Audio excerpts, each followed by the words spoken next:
marking each life lost on the first day of the Battle of the Somme.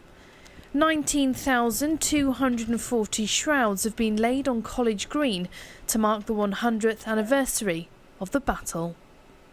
Yes, it is. It's very emotive, and we've had a lot of emotion already today.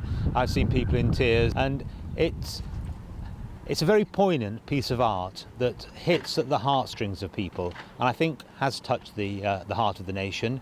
There's a massive message, and is it the futility of war? I think we as a nation are very good at commemorating things and remembering things, but this display really shows the futility of war. The 12-inch figurines have all been individually handmade and stitched to represent each of the soldiers killed in action. We say these numbers, so I wanted to actually come up with a way of signifying a number, and I settled on the number of the Somme, which and so sure enough said about this.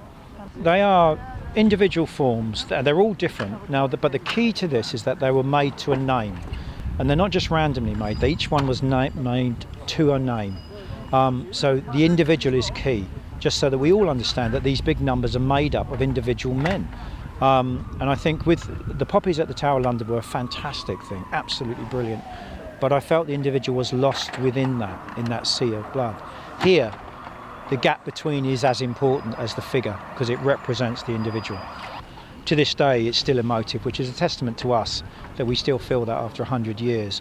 But yeah, I think the people who come, it's a strange emotion we feel. Myself, it's not grief, it's just a sense of awe, which, you know, I mean, I can tell you many tears will be shed in the next week, quite a few of them by me.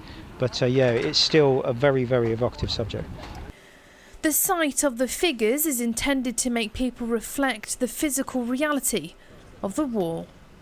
I think one of the things that's so beautiful about this spot is that it's a place of hustle and bustle. People are busy going around their day to day, and you can just see that people slowly stop and think, oh, what is that over there? And then they slowly come over and they realise what it is. Sometimes we get lost in the numbers. They're almost too big, and you see them as one big expanse. Whereas, as you say, this exhibition helps us to see the individual. And also because Rob, the artist who's put this together, he's held each figurine, he's shaped it. So each figurine is slightly different from the others. They are a group of individuals, they're not just uniform mass, which is really powerful.